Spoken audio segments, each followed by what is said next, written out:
Hello friends, welcome to knowledge world. આજે આપણે જોવાના છે 6 એપ્રિલ 2025ના one liner daily current affairs. તો શરૂઆત કરીએ આજના વિડીયોની. પ્રથમ પ્રશ્ન છે, તાજેતરમાં આંતરરાષ્ટ્રીય ખાણ જાગૃતિ દિવસ ક્યારે ઉજવવામાં આવ્યો? તો દર વર્ષે 4 એપ્રિલના રોજ આંતરરાષ્ટ્રીય ખાણ જાગૃતિ દિવસ છે તે ઉજવવામાં આવે છે. બીજો પ્રશ્ન જોઈએ તો તાજેતરમાં 15મી hockey India senior men's national championship ક્યાંથી શરૂ થઈ છે? તો આ જે છે તે ઝાંસી ખાતેથી શરૂ થઈ છે. ત્યાર પછી જોઈએ તો તાજેતરમાં રોંગાલી બિહુ ઉત્સવ ક્યાંથી શરૂ થયો છે? તો આ જે ઉત્સવ છે રોંગાલી બિહુ ઉત્સવ તે આસામથી શરૂ થયો છે. ત્યાર પછી જોઈએ તો તાજેતરમાં CPCLના મેનેજિંગ ડિરેક્ટર તરીકે કોણે કાર્યભાર સંભાળ્યો છે? તો હાલમાં જ શ્રી H. શંકર છે તેઓએ CPCLના મેનેજિંગ ડિરેક્ટર તરીકે કાર્યભાર સંભાળ્યો છે.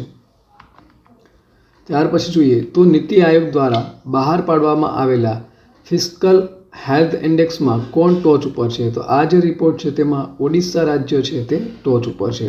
નેક્સ્ટ જોઈએ તો તાજેતરમાં કયા સ્થળના ચપટા મરચાને GI ટેગ મળ્યો છે? તો તેલંગાણા રાજ્ય છે તેના ચપટા મરચા છે તેને હાલમાં GI ટેગ પ્રાપ્ત થયો છે. નેક્સ્ટ જોઈએ તો તાજેતરમાં કોને રાષ્ટ્રીય યુવા પુરસ્કાર એનાયત કરવામાં આવ્યો છે? તો આકર્ષ શ્રોફ છે તેઓને રાષ્ટ્રીય યુવા પુરસ્કાર છે તે એનાયત કરવામાં આવ્યો છે.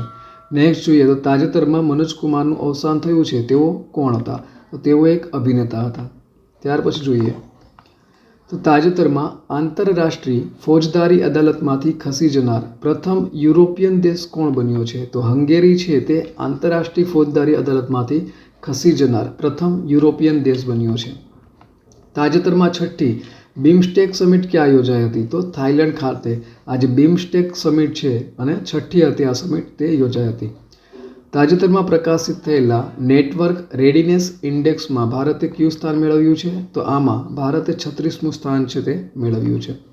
2035માં ફિફા મહિલા વર્લ્ડ કપનું આયોજન કયો દેશ કરશે? તો યુનાઇટેડ કિંગડમ છે તે 2035ના વર્ષમાં ફિફા મહિલા વર્લ્ડ કપનું આયોજન કરશે. ત્યાર પછી જોઈએ તો તાજેતરમાં bureau of Indian standards means કે BIS એ ટકાઉપણું અને પર્યાવરણીય ધોરણો પર વાર્ષિક પરિષદનું આયોજન ક્યાં કર્યું હતું? તો તેઓના દ્વારા ગોવા ખાતે આ જે વાર્ષિક પરિષદ છે તેનું આયોજન થયું હતું. તો આ સાથે આજના દિવસનો વિડીયો છે તે અહીં પૂર્ણ થાય છે. બીજા અગત્યના વિડીયોની લિંક છે તે અહીં સ્ક્રીન ઉપર આપેલી છે.